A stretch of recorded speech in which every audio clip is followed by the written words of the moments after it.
Hello everyone, welcome to my Hot Wheels Redline collection. Well, it's Friday, so that means it's Firebird Friday.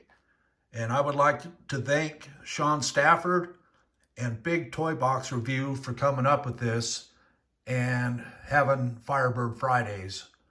So I couldn't wait to show more of my Firebirds. Today we are going to talk about the brown one. So the brown one came out in 1980, and it was only on a short run. They changed the color to blue about mid-year. So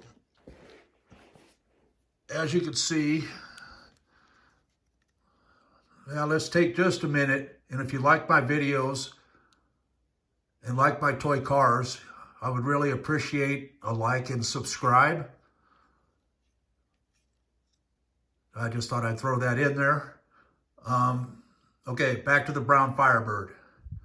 So this car, like I said earlier, was made in 1980, and it was a short run car. This car in particular, I think, is a great example of the brown.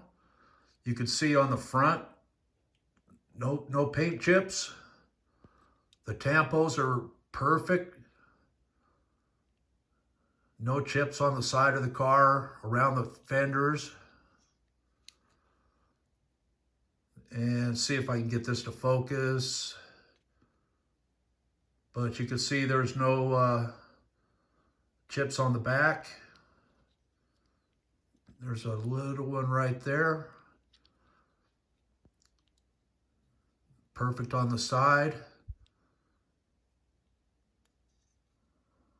The base is nice and shiny.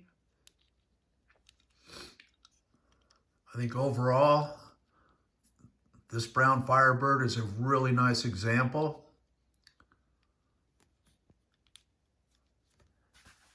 And I think that's it on the brown one. I hope you guys enjoy Firebird Friday. Thanks for watching.